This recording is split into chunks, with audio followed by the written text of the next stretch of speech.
কুসুম আর আয়ুষের সম্পর্কের কথা জেনে গেল ইন্দ্রাণী গাঙ্গুলি। সম্পূর্ণ জানতে হলে ভিডিওটিতে একটি লাইক করে দেখতে থাকো। গল্পের শুরুতেই দেখা যায় বারবার করেই কুসুম একটা কথাই বলতে থাকে যে ছোট স্যার, আপনি আপনার বাড়ি ফিরে যান, আমি আর কখনোই চন্দননগর ফিরে যাব না।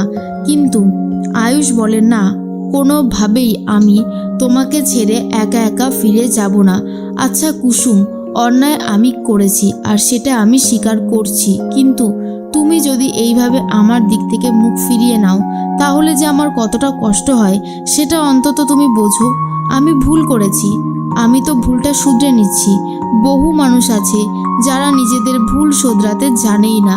সেই জায়গাটা থেকে আমি তোমার কাছে ক্ষমা চাইছি। কিন্তু কুসুম বলে, আমার আপনার ওপর কোনো রাগ নেই আর হবেও না। আমি শুধু চাই আপনি ফিরে যান। আপনি এখানে আর থাকবেন না।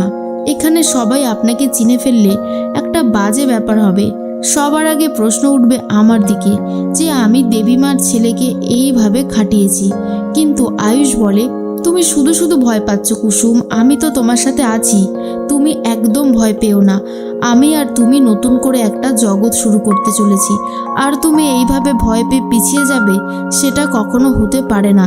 সব সময় তোমার সাথে ছিলাম, আছি আর থাকবো। হ্যাঁ, মাঝখানে একটা ভুল বোঝাবুঝি তৈরি হয়েছিল, কিন্তু আর হবে না। সবসময় আমি তোমার হাত দুটোকে ধরে রাখবো।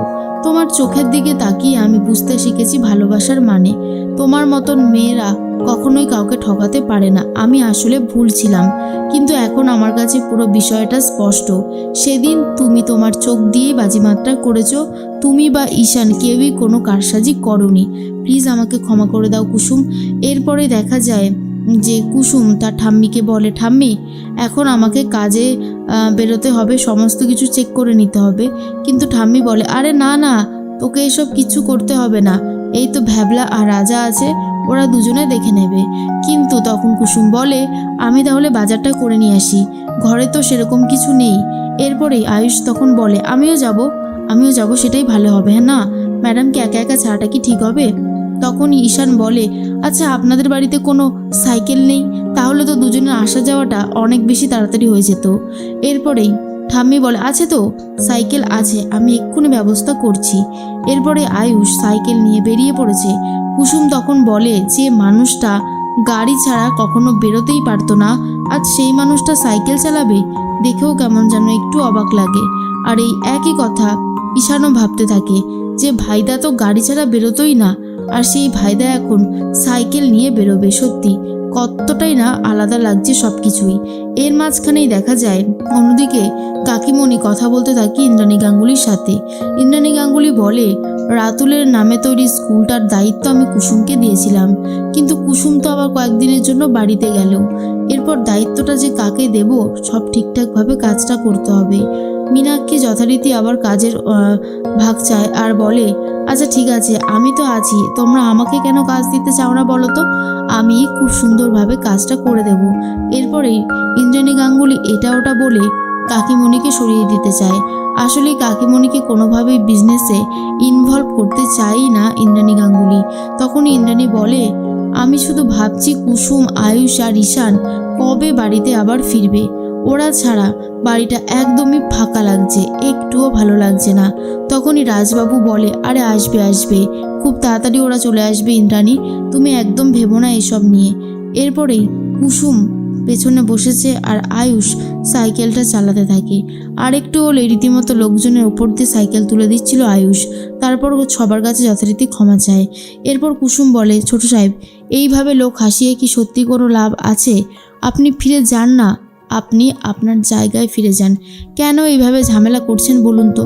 কি দরকার এই ঝামেলাগুলো করার? আমি আমার মতন ভালো থাকবো আর আপনিও আপনার মতন ভালো থাকুন। এইভাবে সমস্ত কিছু নষ্ট করে দেবেন না, এইটা আমার একদমই ভালো লাগছে না। তখনই আয়ুষ বলে, আমি তোমাকে ছেড়ে কোথাও যাব না, তোমাকে সাথে নিয়ে যাব, আর না হলে যাব না। কুসুম বলে, তাহলে এক কাজ করুন, আপনি আপনার নাম আর অ্যাড্রেসটা বদলে নিন। আপনি আপনার নামটাকে চেঞ্জ করুন আর আপনার অ্যাড্রেসটা চন্দননগর ছেড়ে এই মালদা করে দিন, তাহলেই তো হয়। কারণ আমি তো ওখানে আর ফিরে যাচ্ছি না। আয়ুষ বলে, যাচ্ছি না বললে তো হবে না, যেতে তোমাকে হবেই। তোমার ওপর সেই বিশ্বাস আর ভরসা আছে যে তুমি যাবে আর গিয়ে আবারও আগের মতন গাঙ্গুলি পরিবারের সমস্ত প্রবলেম হাসি মুখে সলভ করে দেবে। দেখো কুসুম, ভুল মানুষ মাত্রই হয়, আমার তরফ থেকেই হয়েছে, কিন্তু তুমি ক্ষমা করে দিলেই সবটা সুন্দর হয়ে যাবে। এরপর কুসুম বলে, গ্রামের লোকজন দেখছে আপনি যে কি করেন বুঝতে পারি না। আসলে কুসুম বুঝতে পারছিল একবার যদি আয়ুষ্মান গাঙ্গুলিকে গ্রামের কেউ চিনে নেয় তাহলে ব্যাপারটা খুব একটা ভালো কিছু হবে না, তাই বারবার বারণ করছিল আর সাবধান হতে বলছিল।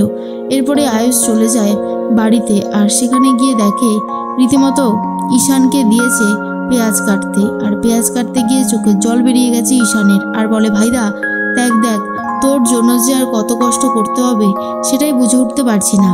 তখনই আয়ুষ বলে, তাই নাকি? আর অনুশ্রীকে আনার সময় যে কষ্টগুলো আমি আর কুসুম করেছিলাম সেগুলো?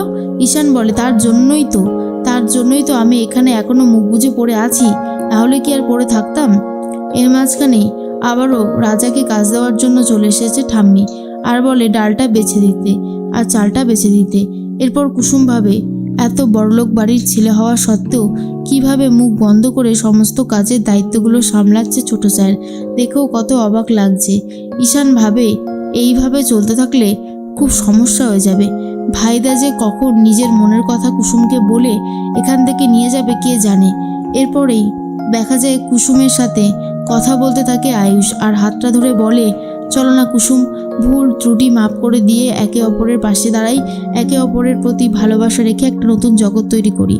আর এরপরেই দেখে দিয়েছিল ঠাম্মি ঠিক করে ফটো তুলে পাঠিয়ে দেবে শঙ্করকে। আর যখন আয়ুষ ঘুমিয়ে পড়ে, আয়ুষের একটা ফটো তুলে পাঠিয়ে দেয় শঙ্করকে, আর বলে যে তোর মেয়ের জন্য এই ছেলেটাকে ঠিক করেছি, পছন্দ হচ্ছে কিনা দেখ, তাহলে খুব তাড়াতাড়ি ওদের 4 হাত আমি এক করে দেব।